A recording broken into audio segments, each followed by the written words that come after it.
الحمد لله الذي فضل سيدنا ومولانا محمدا صلى الله تعالى عليه وسلم على العالمين جميعا وأقامه يوم القيامة للمذنبين المتلوثين الخطائين الهالكين شفيعا فصلى الله تعالى عليه وسلم وبارك عليه ومن هو محبوب ومرضي لديه صلاة تبقى وتدوم بدوام ملك الحي القيوم ونشهد أن لا إله إلا الله وحده لا شريك له ونشهد أن سيدنا مولانا محمدا عبده ورسوله بالهدى ودين الحق يرسله أما بعد أعوذ بالله من الشيطان الرجيم بسم الله الرحمن الرحيم أقيموا الصلاة وآتوا الزكاة وأقرضوا الله قرضا حسنا صدق الله العظيم وبلغنا رسوله النبي الأمين المتين الكريم ونحن على ذلك لمن الشاهدين والشاکرین والحمد للہ رب العالمین۔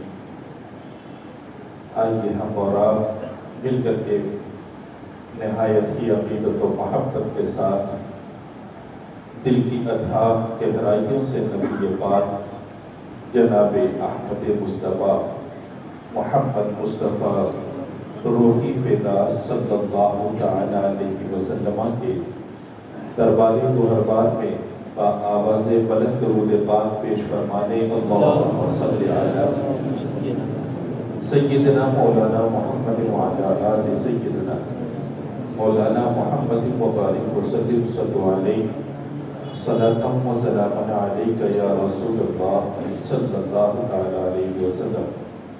کچھ عرض و معروض سے پہلے دو اہم باتیں میں آپ کے گوش گزار کرنا چاہوں گا۔ ہم دنیا داری میں سمجھدار ہیں اور دنیا کے اصولوں کو بھی سمجھا کرتے ہیں، اسی طریقے سے ہمیں دین کے اصولوں کو بھی سمجھنا چاہیے۔ اللہ نے عقل صرف دنیا کو سمجھنے کے لیے نہیں عطا فرمائی، بلکہ اس کے ساتھ ساتھ دین کو سمجھنا بھی ہمارے اوپر فرض ہے۔ یہی وجہ ہے کہ نبی پاک صلی اللہ تعالی علیہ وسلم نے ارشاد فرمایا طلب العلم فریضۃ علی کل مسلم و مسلمہ، ہر مسلمان مرد اور عورت پر دین کا علم سیکھنا یہ فرض ہے۔ اب یہاں کچھ علاقے میں غالباً رحمانیہ اسکول ہے، آپ اپنے بچوں کو بھیجیں، تعلیم کے لیے میں منع نہیں کرتا ہوں، لیکن تعلیم میں دیا کیا جا رہا ہے اسے آپ کو نظر میں رکھنا ہوگا۔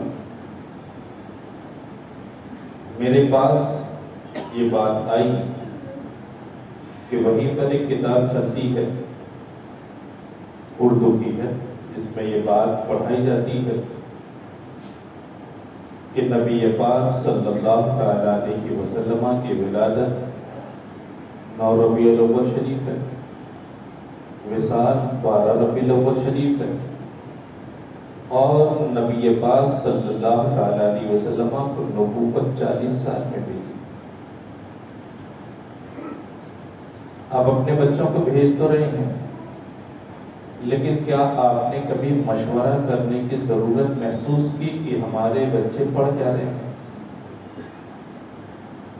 یہ ایک الگ بات ہے کہ نبی پاک صلی اللہ تعالی علیہ وسلم کا ولادت کا جو دن ہے اس میں اختلاف ہے، لیکن جمہور جو ہے وہ اسی کے قائل ہیں کہ 12 ربیع الاول شریف ہے۔ مزاج اہل سنت اور اصول اہل سنت کے یہ خلاف ہے۔ پھر 12 کو یوم وصال ہی کیوں کہا گیا؟ اسی لیے نا کہ ہم 12 ربیع الاول شریف کو ولادت کا دن منایا کرتے ہیں تو یہ ختم ہو جائے۔ انسان اپنے پیغمبر سے نہیں جڑ کر کے رہے گا تو کیا کسی پنڈت سے جڑ کر کے رہے گا؟ کیا اتنی بات بھی لوگوں کو سمجھ میں نہیں آتی؟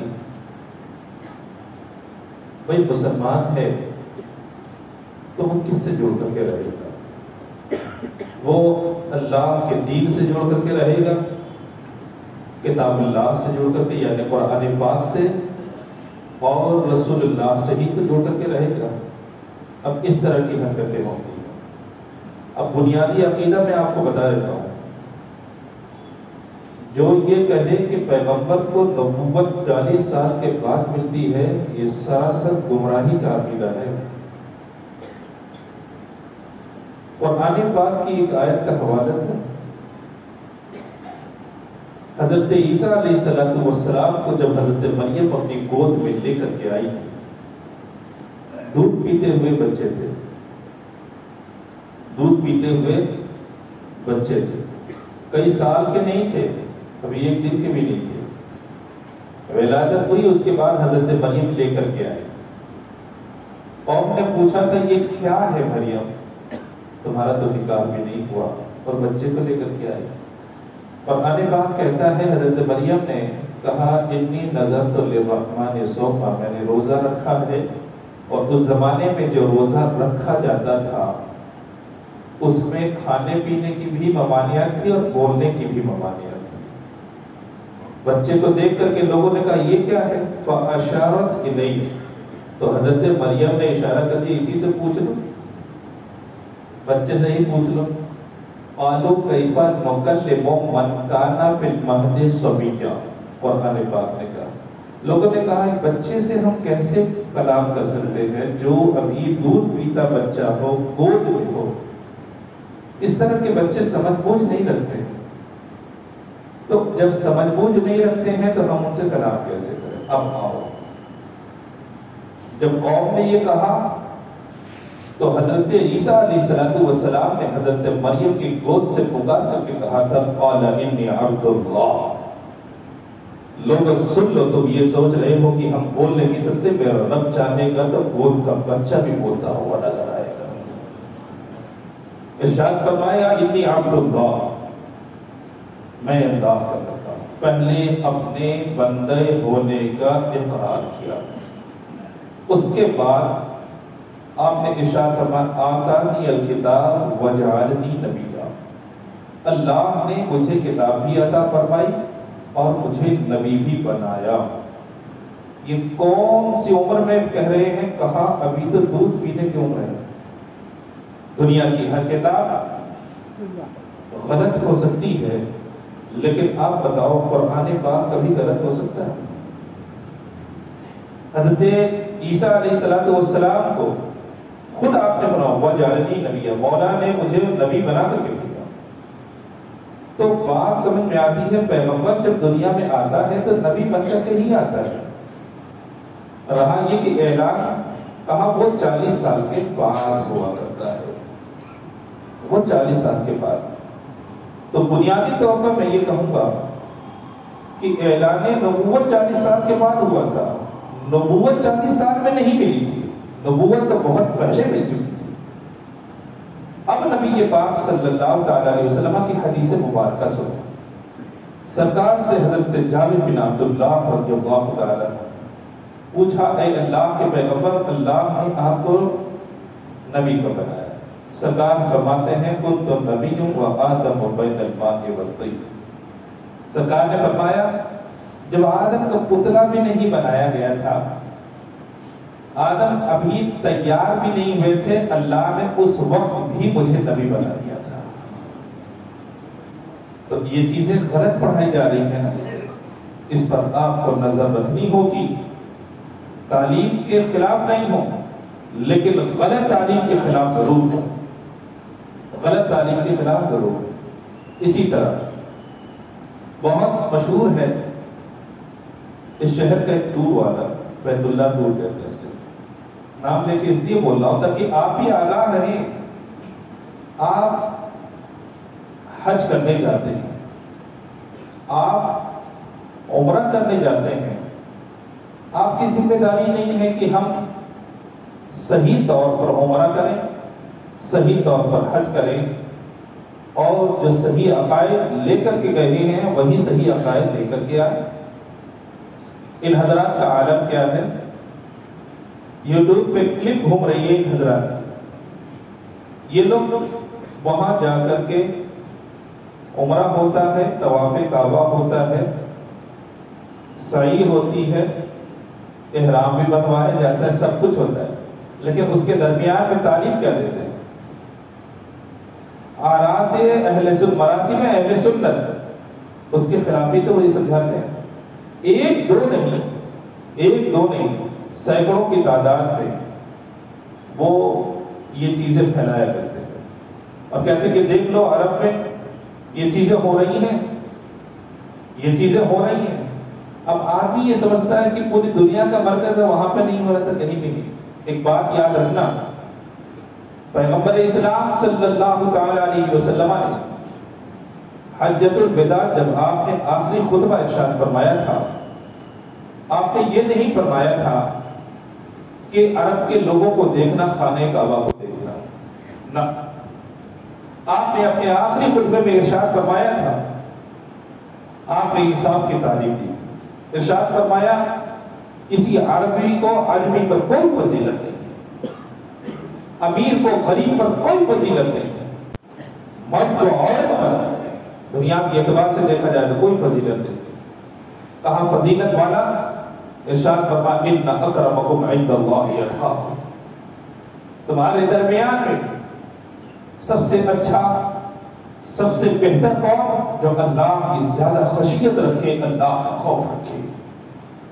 اور اس موقع پہ سرکار نے ارشاد فرمایا تھا میں دو چیزیں تمہارے درمیان میں چھوڑ کر کے جا رہا ہوں، اولا قرآن پاک اور ثانیاً اپنے اہل بیت اطہار۔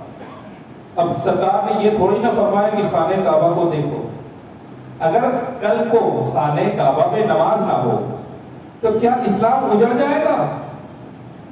کیا اسلام ختم ہو جائے گا؟ اسلام باقی رہنے کے لیے دنیا میں آیا ہے، اللہ نے اسے منتخب فرمایا دین کے طور پر ہمارے لیے، ان الدین عند اللہ الاسلام۔ تو کسی قوم کا عمل ہمارے لیے حجت نہیں ہے، دلیل نہیں ہے۔ ہمارے لیے دلیل جو ہے قرآن پاک ہے، ہمارے لیے دلیل جو ہے وہ اہل بیت اطہار کا عمل ہے، اور قرآن پاک میں جو چیزیں ہوں گی اسی چیزوں کو مانا جائے گا، اور جو چیزیں نہیں ہوں گی ان چیزوں کو نہیں مانا جائے گا، چاہے دنیا کرے یا نہ کرے، کسی کا عمل ہمارے لیے حجت ہے۔ ان تمام باتوں پر آپ غور کریں گے اور توجہ دیں گے۔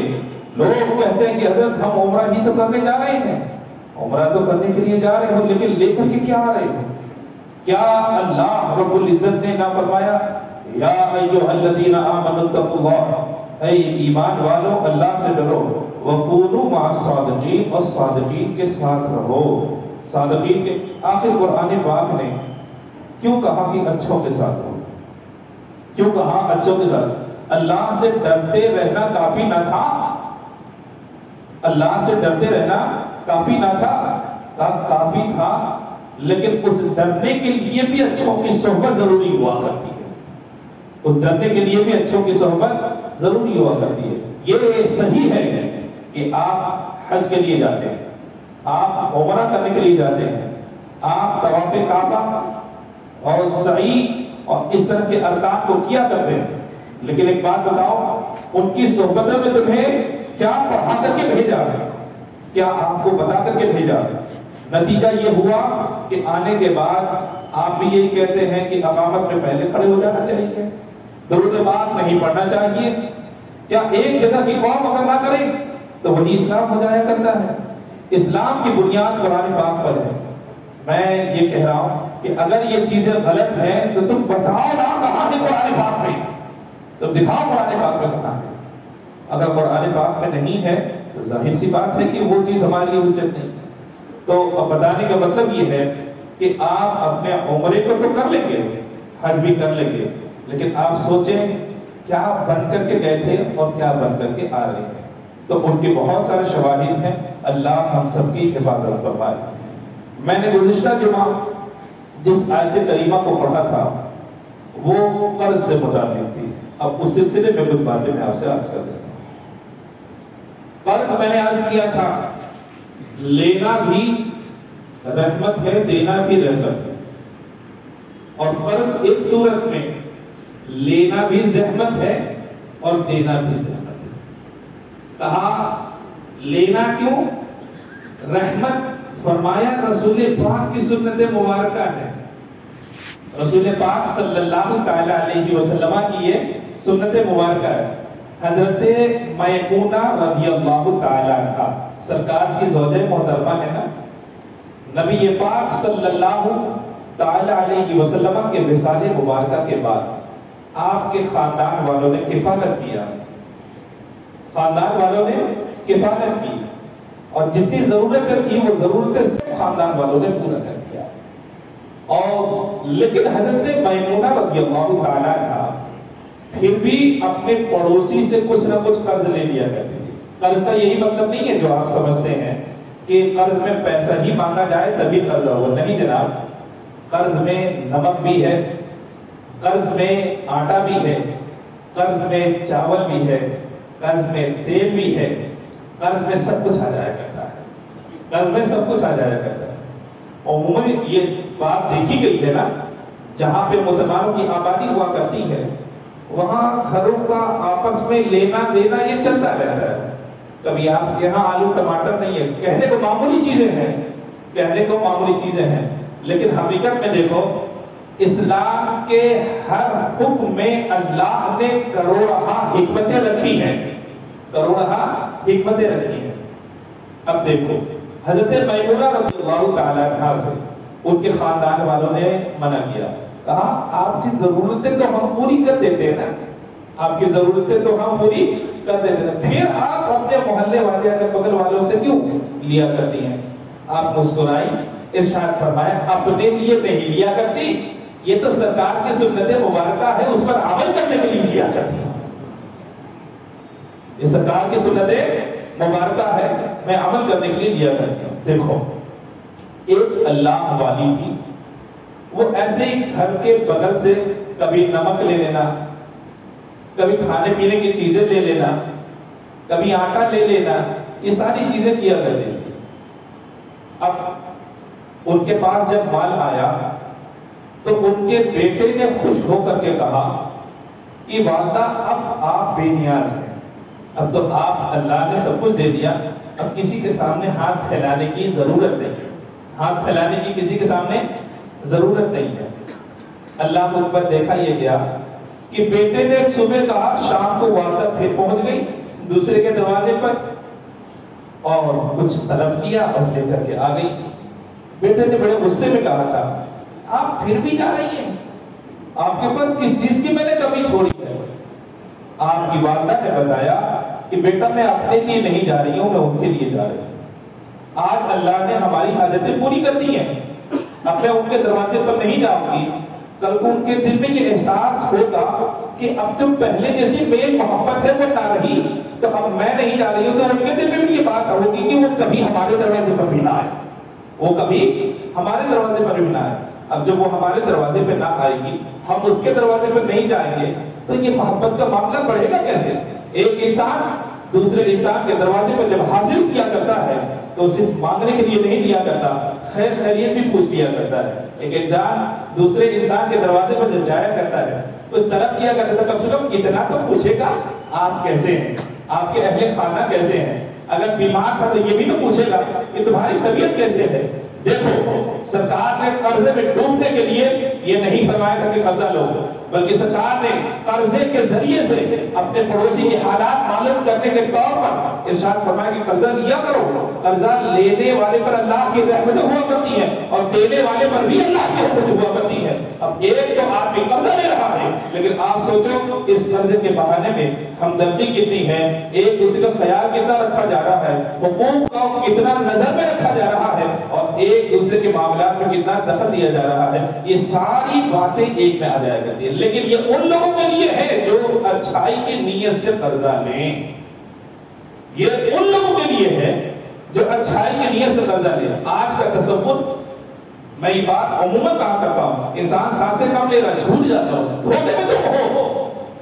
آج تصور یہ ہو چکا ہے، لیں گے تو دیں گے نہیں. چھوٹی چھوٹی بات پر بڑے بڑے جھوٹ بولتے. 5 منٹ میں آ رہا ہوں، یہ 1 گھنٹہ لگا دیتے. جھوٹ ہے یہ. مسجد سے نکلا نہیں، کہا راستے میں 2 منٹ میں پہنچ رہا ہوں، جھوٹ ہے یہ. کہا اتنے دنوں میں تمہیں قرضہ واپس کر دوں گا، نہیں یہ جھوٹ ہے یہ. اس کے دل میں یہ بات رہا کرتی ہے کہ ارے پہلے ملتے جائے. آدمی جب قرضہ لیتا ہے تو اس کے دل میں یہ بات رہا کرتی ہے 1 مہینے کے لیے دے دیجیے. آپ ہمیں 1 مہینے کے لیے، اس کو اچھی طرح سے معلوم ہے کہ 1 مہینے میں نہیں لوٹا پائے گا، 1 مہینے میں وہ نہیں لوٹا پائے گا. بس اس کا منشا یہ رہتا ہے پیسے مل جائیں. یاد رکھو ایسے لینے والا ساری ہے، چور ہے، چور ہے، چور ہے، اور جھوٹ بول کر کے لے رہا ہے تو اللہ کی لعنت اس کے اوپر برسا کرتی ہے. لعنت اللہ علی الکاذبین، جھوٹوں پر اللہ کی لعنت ہوا. میں جو قرضے کے فضائل بتا رہا ہوں یہ ان لوگوں کے لیے جن کی نیتیں بڑی اچھی ہوتی تھی، جن کی نیت یہ نہیں ہوا کرتی کہ ہم اذیت میں ڈالیں گے. ان کی نیت یہ ہوتی تھی کہ ہم اذیت کو دور کریں گے. اپنی اذیت تو اپنی اذیت، ارے اسی بہانے پڑوسی کا حال چال تو معلوم ہو جائے گا. آج شہروں کی حالت کیا ہے دیکھ لو. میں علن اعلان کہتا ہوں، فلیٹوں میں رہنے والے مر جا رہے، کوئی پوچھنے والا نہیں ہے ان کو. فلیٹوں میں رہنے والے مر جا رہے ہیں. کوئی خیر پیسہ ہے، پیسوں کی کمی نہیں ہے، لیکن ہمدردی کہاں سے لاؤ گے؟ ایک فلیٹ میں رہنے والا، اس کا بیٹا انگلینڈ امریکہ میں رہ رہا ہے، کروڑوں کی پراپرٹی ہے، لیکن انگلینڈ امریکہ میں رہنے والے بیٹے کو اتنی فرصت نہیں ہے کہ وہ ہفتوں فون کر سکے. وہ اپنے ماں باپ کی خیریت ہے. وہ بھی دنیا کمانے کے لیے آپ نے پڑھایا تو دنیا کما رہا ہے. آپ نے ہمدردی اگر سکھایا ہوتا تو ہمدردی وہ دکھاتا. آپ نے ہمدردی تو دکھائی نہیں. آپ نے تو دنیا سکھایا تو دنیا سیکھا تو دنیا کما رہا ہے. اب ہوتا کیا ہے، ماں باپ یہاں پہ رہتے، رشتہ دار کیا سمجھتے ہیں بہت عیش و آرام میں ماں باپ زندگی گزارتے. یہاں حال یہ ہوتا ہے کہ ایک کمرے میں گھٹ گھٹ کر کے زندگی گزار کرتی ہے، گھٹ گھٹ کر کے زندگی ہوتی ہے. وہاں حالات ایسے ہوا کرتے ہیں کہ ایک دوسرے کو اپنا غم بھی نہیں سنا سکتے. خاندان جب قریب میں رہا کرتا تھا تو بھائی جاتا تھا، بولتا تھا، بیٹھتا تھا، بات کرتا تھا. یہ اللہ کی رحمت ہے. دنیا والوں نے تمہارے ہاتھ میں موبائل اور دنیا والوں نے تمہارے ہاتھ میں انٹرنیٹ تھما کر کے تمہیں رشتہ داروں سے دور کر دیا ہے، تمہیں رشتہ داروں سے دور کر دیا. آج شہر کے حالات اخبار اٹھا کر کے دیکھو، پڑھو تو پتہ چلے گا. فلانے فلیٹ میں ایک بڑھیا تھی، مر گئی، پتہ بھی نہیں چلا. بچہ جو ہے وہ اب تو فون نہیں کرتا. خاندان والے سمجھ رہے کہ بڑے آرام سے ہے، وہ وہاں پہ مر چکی ہے اور لاش سا گئی، بدبو آنے لگی. تب معلوم ہوا کہ مطلب یہاں پہ کسی کوئی مرا ہوا. لاش سا گئی، بدبو آنے لگی، تب معلوم ہوا کہ وہاں پہ کوئی مرا ہے. آپ سوچو کہ ہم کس طرح کی دنیا میں زندگی گزار رہے ہیں، اور رسول پاک صلی اللہ تعالیٰ علیہ وسلم نے جو تعلیمات دی ہے اس میں کتنی ہمدردیاں ہیں. بوڑھے ماں باپ کو آپ دیکھو، ان کو کیا چاہیے؟ ان کو دولت تھوڑی نہ چاہیے. آپ 10 منٹ ان کے ساتھ بیٹھ جاؤ، آپ ان کے ساتھ آدھے گھنٹے بیٹھ کر کے بات کر لو. آپ کے ہزاروں لاکھوں روپے اتنی خوشیاں ان کو نہیں دیں گے جتنا آپ بیٹھ کر کے ان سے بات کر لیں گے اور ان کو خوشی حاصل ہو جائے گی. ایک مرض میں ہوا باپ اگر بیٹا آ کر کے بات کر لیتا ہے تو پتہ نہیں اس کو کیوں ایسا لگتا ہے کہ میرا درد خود بہت خراب ہو گیا. دیکھو یہ انسانیت ہے، یہ انسانیت ہے. قرضہ رسول پاک صلی اللہ علیہ وسلم نے فرمایا رحمت ہے. کیسے رحمت ہے؟ کم سے کم قرضے کے بہانے اپنے گھر سے نکلو گے تو. قرضہ صرف یہی تھوڑے نا کہ تم لاکھ روپے کسی سے طلب کرو. قرضہ یہ بھی ہے کہ کبھی تم بغل والے کے گھر میں پہنچ جاتے ہو. رمضان شریف میں ہمارے کتنا اچھا ماحول رہتا ہے، وہ بھی اب کم ہوتا جا رہا ہے، وہ بھی اب کم ہوتا جا رہا ہے. کتنا اچھا ماحول ہوتا ہے. ادھر کی افطاری اس گھر میں گئی، ادھر کی افطاری اس گھر میں گئی. آپ خود مسجدوں میں لے کر کے آتے ہو نا. آخر کیا ہے کہ آپ اپنی افطاری دوسرے کو کھلاتے ہو، دوسرا جو ہے اپنی افطاری آپ کو کھلاتا ہے. کیا ہے؟ آخر رسول پاک صلی اللہ علیہ وسلم کی حدیث پر آپ عمل نہیں کر رہے ہو. سرکار نے فرمایا اگر کوئی روزے دار کو افطار کرائے تو اسے اپنے روزے کا بھی ثواب ملتا ہے، اور جس کو افطار کراتا ہے اس کا بھی ثواب ملتا ہے، اس کا بھی ثواب ملا کرتا ہے. ایک تو خود روزے دار ہو، دوسرے کو کھلایا، وہ اس کا بھی ثواب ملا، اور دوسرے نے آپ کو کھلایا تو اس کو اپنا بھی ملا اور آپ کا بھی ملا. لیکن آپ یہ بتاؤ یہ تو رہا آخرت کا فائدہ، دنیا کا فائدہ نہیں ہوا. ارے بھائی سامنے والا آ رہا ہے، مسکرا کر کے مل رہا ہے، آپ کی خیریت تو کم سے کم پوچھنا کہ آپ ہیں کیسے، کیسے گزرا روزہ، کیسے گزر رہا ہے روزہ، پوچھتا ہے کہ نہیں پوچھتا ہے؟ بتاؤ اسلام کے احکامات میں ہزاروں لاکھوں ہمدردیاں حکمتیں موجود ہے کہ نہیں پوچھتا؟ سرکار نے یہی تو فرمایا، لو کس نے منع کیا، لو لیکن ادا کرو. بڑا اچھا ماحول تھا پہلے کہ لوگ ایک نمک بھی دیتے تھے، ایک تھوڑا سا تیل گھٹ گیا وہ بھی لیا کرتے تھے، آلو پیاز تک لیا کرتے تھے. آپ سمجھتے یہ بڑی، یہ اچھے معاشرے کی نشانی نہیں ہے، یہ غریب معاشرہ ہے. الحمدللہ اس سے زیادہ امیر معاشرہ دنیا میں آپ نہیں پاؤ گے. جس معاشرے میں ہمدردی ہوا کرتی ہے، جس معاشرے میں انسانیت ہوا کرتی ہے، جس معاشرے میں محبت ہوا کرتی ہے، وہ معاشرہ دنیا کا سب سے اعلیٰ معاشرہ ہوا کرتا ہے. غریبی اور امیری سے انسان نہیں پہچانا جاتا، انسان جو پہچانا جاتا ہے اپنے حسن اخلاق کی بنیاد پر پہچانا جاتا ہے، اپنے حسن اخلاق پر کی بنیاد پر پہچانا جاتا ہے. نبی پاک صلی اللہ تعالی علیہ وسلم نے جو اچھی نیت سے قرضہ لے اس کے لیے فرمایا کہ اللہ کی رحمتیں ہوا کرتی ہیں. دیکھو پہلے کا زمانہ کیا تھا کہ لوگ قرضہ دے دیتے تھے اور پھر اس کے بعد جس نے قرضہ لیا اس سے دور بھاگتے تھے، اس سے دور بھاگتے تھے. پوچھا گیا کیوں؟ کہا اس لیے دور بھاگتے ہیں کہیں وہ جس نے مجھ سے قرضہ لیا وہ مجھے ادا نہ کر دے. کہا ارے ادا کرنے کے لیے تو اس نے لیا. کہا سرکار نے فرمایا کہ جب تک وہ ادا نہیں کرے گا، اگر صدقہ نیکی کی جائے تو ایک کے بدلے میں اللہ 10 عطا فرماتا ہے، اور اگر قرضے کے طور پر ہو تو ایک کے بدلے میں 18 عطا فرمایا جاتا ہے. وہ نیکی. دیکھو کیسا زمانہ تھا، کیسا زمانہ تھا کہ لوگ قرضہ دے کر کے دینے والے سے مطلب لوٹانے والے سے بھاگا کرتے تھے. آج لوٹانے والا بھاگتا ہے کہ نہیں؟ کیوں لوٹانے والا بھاگتا ہے کہ نہیں ہے؟ بھاگتا ہے اس لیے کہاں پکڑ کے پوچھ دے گا کہ کتنا قرضہ لیے ہو، یہ بھائی تک دیے کیوں نہیں. وہ زمانہ ایسا تھا، آج کا زمانہ ایسا ہے. اس زمانے میں نیت اچھی ہوتی تھی، لوٹانے کی نیت سے ہم دے رہے ہیں، لہذا لوگ دینے میں بھی اچھائی اور ہمدردی محسوس کرتے تھے اور لینے میں بھی اچھائی محسوس کرتے تھے. اللہ اکبر. ایک تابعین ہے، ایک تابعین ہے. اچھا ایک اور اصول سمجھو، جو قرضہ دیتا ہے، جو قرضہ دیتا ہے اگر وقت پر واپس نہ کیا جائے تو اسے سختی کرنے کا حق ہے. لوگ قرضہ لے کر کے بیٹھ جاتے ہیں، اگر ان سے مطالبہ کیا جائے، ایک لفظ بولتے ہیں کہ کیا ہم تمہارا قرضہ لے کے بھاگ جا رہے ہیں کیا؟ کیا ہم تمہارا قرضہ لے کے بھاگ جا رہے ہیں کیا؟ ہم کھا کے بیٹھ گئے ہیں کیا؟ اس طرح کے الفاظ غلط ہے. یہ قرضہ دینے والے نے جو وقت متعین کیا ہے اور قرضہ لینے والے نے جو وقت متعین کیا ہے کہ مجھے اس وقت میں آپ کو لوٹا دوں گا، اگر اس وقت نہیں لوٹایا تو قرضہ دینے والے کو سختی کرنے کا پورا پورا حق ہے. سختی کرنے کا پورا پورا حق ہے.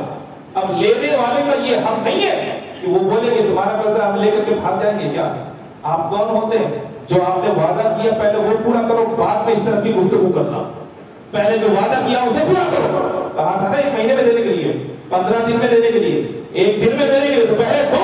اس کے بعد یہ نوبت ہی نہیں آئے گی جو الفاظ آپ استعمال کر رہے ہو. اگر وقت میں ادا کر دیا جائے تو دینے والے میں سختی کرے گا اور نہ لینے والے میں شرمندگی کبھی تاری ہوگی. جانتے ہو نبی پاک صلی اللہ تعالی علیہ وسلم کی بارگاہ میں ایک گاؤں کے رہنے والے صحابی آئے. سرکار نے کسی موقع پر کچھ کھجوریں ان سے لی تھی، سرکار نے کسی موقع پر کھجوریں لی تھی. اب اس سرکار سے نیک کون ہوگا؟ سرکار سے نیک کون ہوگا؟ سرکار سے بڑا سخی کون ہوگا؟ سرکار سے بڑا مالدار کون ہوگا؟ اللہ نے ویسا مالدار تو پیدا ہی نہیں فرمایا، لیکن ہماری تعلیمات کے لیے پتہ ہے جب وقت آیا سرکار مصروف تھے، ادا نہ کر سکے، صحابہ کے ساتھ مصروف تھے، ادا. اصل معاملہ یہ ہوا کہ ایک سفر میں ایک دیہات کے صحابی سے کچھ کھجوریں لے لی. آپ نے اشارہ کرو مدینہ پاک پہنچ کر کے میں واپس کروا دیتا ہوں. سب سرکار مدینہ پاک واپس تشریف لائے تو کچھ کاموں میں ایسے مصروف ہو گئے کہ ادھر توجہ نہ ہو سکی. سرکار کی یہ نیت ہو رہی تھی کہ لے کے بیٹھے، ارے جو کائنات کو دینے کے لیے پیدا کیا ہو کہ کیا گیا ہو، وہ کیا ان کی یہ نیت ہوگی، لیکن کہتے ہیں کہ آپ نے ایسا کیا کیوں؟ کہتے ہیں وہ ہمارے اور آپ کے لیے کیا، ہمارے اور آپ کے لیے کیا، کہ تمہارے لیے درس ہو جائے، قانون بن جائے، ایک اصول مل جائے، یہی اصول ہے، یہی اصول ہے۔ اب جانتے ہیں وہ صحابی کچھ دیر کے بعد، کچھ دنوں کے بعد نبی پاک صلی اللہ علیہ وسلم کی بارگاہ میں آئے، مسجد نبوی شریف میں آئے اور بڑی سختی سے کلام کیا، اے اللہ کے پیغمبر آپ نے کہا تھا دینے کے لیے، آپ نے دیا کیوں نہیں؟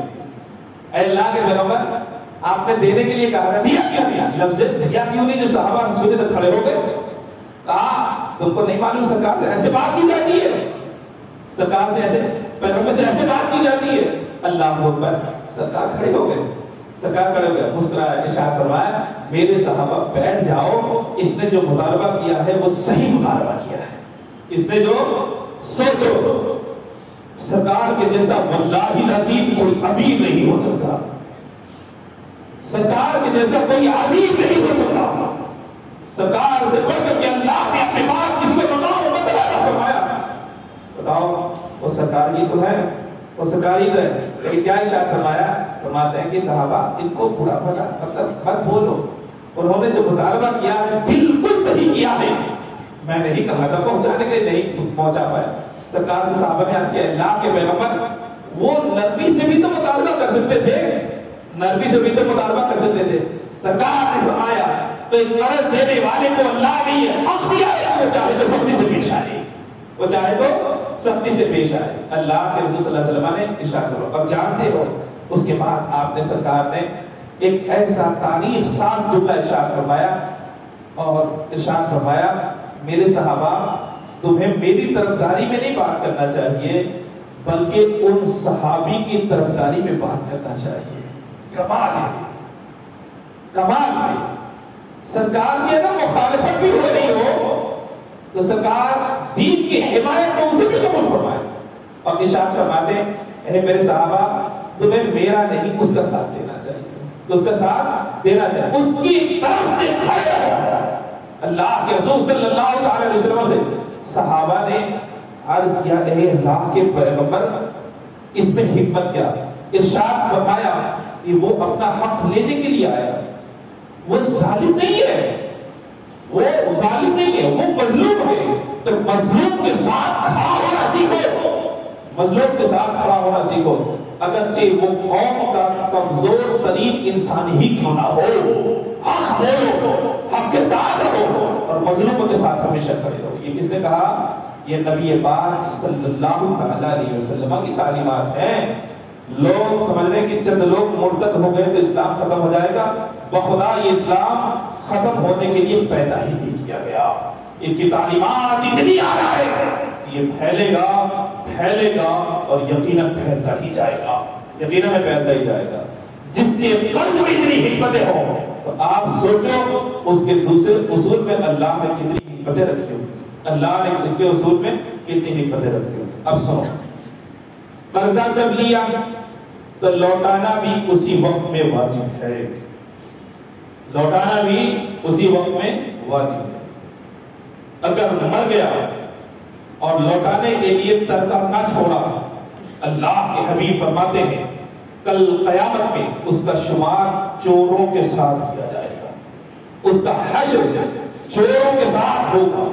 چور جس طرح سے دھوکہ دیتا ہے اس طرح سے لینے والے نے بھی دھوکہ دیا تو کل قیامت میں اس کو چوروں کی جماعت میں شامل کر کے اٹھایا جائے گا۔ آپ سوچ سکتے ہو کتنی بے عزتی، کتنی حیا اور کس طرح کا مقام ہوگا۔ آج آدمی چور چوری رات میں ہی کیوں کرتا ہے؟ وہ چور چاہتا کیوں ہوگی لوگ ہمیں جانے نہ، اسی لیے تو کیونکہ بے عزتی ہوگی، اسی لیے تو چوری ایسے کرتا ہے تاکہ وہ اس کو لوگ جان نہ سکیں، وہ اسی لیے چوری کرتا ہے چھپ چھپا کر کے کیونکہ اس کی بھی عزت کا معاملہ ہے۔ بھائی چور ہے تو کیا ہوا، اس کی بھی تو عزت کا معاملہ ہے۔ ایک 10 آدمی کے سامنے وہ نہیں چاہتا، اور 4-5 لوگوں کے سامنے وہ نہیں چاہتا کہ اس کی بے عزتی ہو۔ تو آپ سوچو کروڑ انسانوں کے بیچ میں جب اسے چوروں میں شامل کر دیا جائے گا تو اس کی حالت کیا ہوگی، چوروں میں شامل کر دیا جائے گا تو اس کی حالت کیا ہوگی۔ ایک تابعی ہے، پہلے پانی پلانے والے ہوا کرتے تھے کہ مشکیزہ میں پانی رکھتے تھے اور دوسروں کو پلاتے تھے. اب تو بوٹلیں آ گئی نا, سب بوٹل کھا گئی, گلاس کو بھی کھا گئی, جگ کو بھی کھا گئی, سب طریقہ جو ہے وہ ختم ہوتا جا رہا ہے.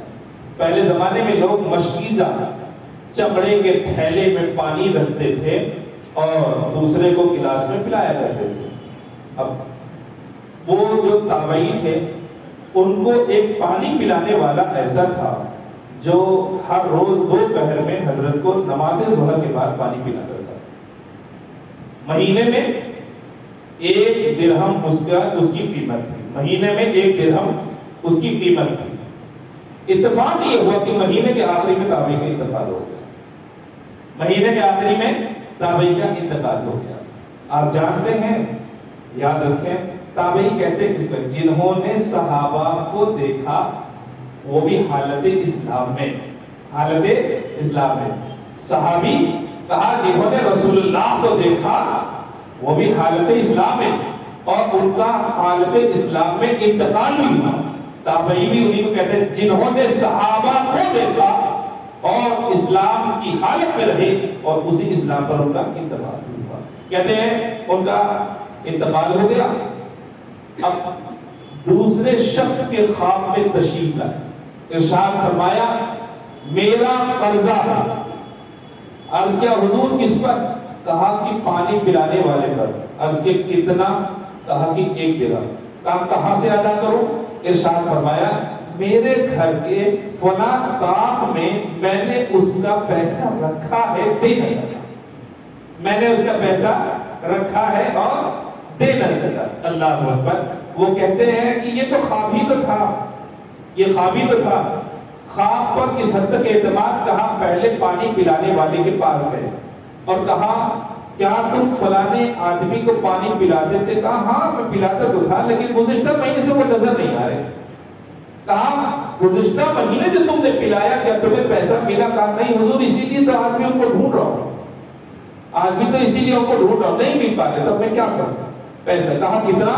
کہا 1 درہم. اللہ اکبر رونے لگے, اللہ اکبر رونے لگے. کہ دیکھو تابعی ہے, امانت کا کتنا خیال ہے, انتقال کے بعد بھی خواب میں آ کر کے تعریف فرما رہے ہیں, تعریف فرما رہے ہیں اور اہتمام فرما رہے ہیں کہ میرے مرنے کے باوجود بھی میں نے اس کے قرضے کا اہتمام کر دیا ہے, فلانے مقام پر پیسہ رکھا ہے, تم جا کر کے اس فلانے کو پیسہ دے دو, تم جا کر کے فلانے کو پیسہ دے دو. تو جناب جن کی نیتیں ایسی ہوا کرتی تھی وہ خواب میں بھی آ کر کے بتا کر جایا کرتے تھے, وہ خواب میں بھی آ کر کے بتا کر کے جایا کرتے تھے.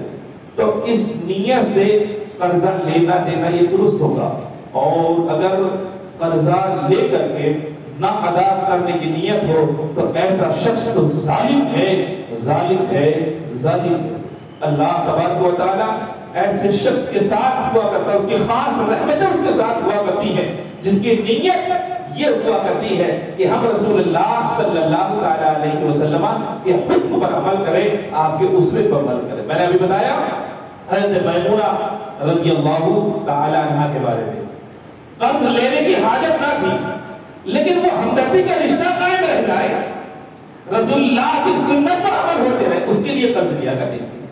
آنا جانا لگا رہے, خیر خیریت معلوم ہوتی رہے, مشکل اوقات میں کام آتے رہے. اچھا اس کا ایک اور بھی مطلب ہوتا ہے, آپ لیکن اچھی نیت ہو تب, ورنہ نہیں. میں پھر بول دے رہا ہوں, اگر اچھی نیت ہو تب, ورنہ نہیں.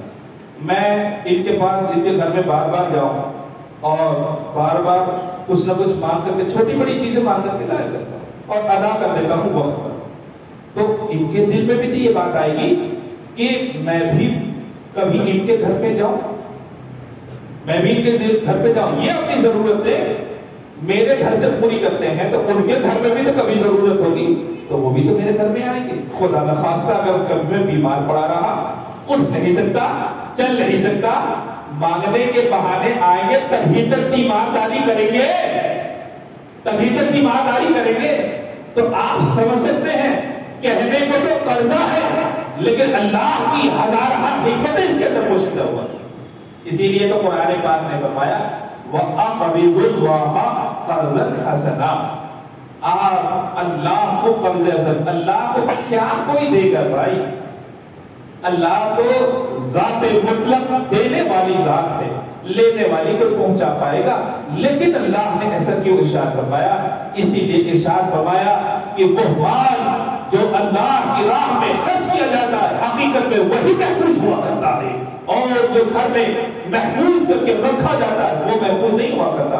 آنکھیں بند ہوئی تو چیل کمبوں کی طرح وارثین اس پر ٹوٹ پڑتے ہیں، لیکن جو اللہ کی راہ میں دے دیا وہی قبر میں بھی کام آئے گا، وہی حشر میں بھی کام آئے گا، میدان قیامت میں بھی وہی کام آئے گا۔ ما عندکم ينفد وما عند اللہ باق، جو تمہارے پاس ہے وہ برباد ہو جائے گا، جو اللہ کی راہ میں دے دیا وہی باقی رہنے والا ہے، وہی باقی رہنے والا ہے۔ اللہ نے فرمایا اقرض اللہ، اللہ کو قرضہ دو۔ اللہ محتاج ہے؟ قرضہ کس کو دیا جاتا ہے؟ جو محتاج ہوتا ہے اس کو دیا جاتا ہے۔ کیا اللہ محتاج ہے؟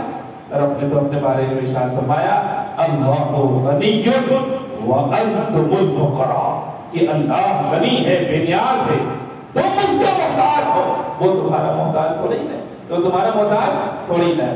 تو یہ قرضے کے مسائل میں نے اس لیے بیان کیے کہ دینا بھی رحمت، لینا بھی رحمت، لیکن اس کے لیے جو اچھی نیت رکھتا ہو اور سرکار کی سنت پر عمل کرنے کا جذبہ ہو، اس کے لیے یہ حکم ہے کہ صدقہ کرو گے تو کہتے ہیں ایک نیکی کے بدلے میں اللہ 10 نیکیاں عطا فرمائے گا، لیکن اگر قرضہ دو گے تو ایک نیکی کے بدلے میں 18 نیکیاں اللہ عطا فرمائے گا۔ اللہ تبارک و تعالیٰ 18 نیکیاں، لیکن یہ اسی کے لیے جس کی نیت اچھی ہو، اور اگر نیت خراب ہو، جھوٹ بولنے کا عادی ہو، دھوکہ دینے والا ہو، خیانت کرنے کی نیت سے ہو، تو سن لو ایسا شخص ظالم ہے، ایسا شخص چور ہے۔ کل قیامت میں چوروں کی صف میں اس کا حشر ہوگا اور چوروں کی جماعت میں اللہ اسے بتائے۔ اللہ تبارک و تعالی ہم سب کی حفاظت فرمائے اور اپنے احکام پر مکمل طور پر عمل کرنے کی توفیق رفیق عطا فرمائے۔ وما علینا الا البلاغ۔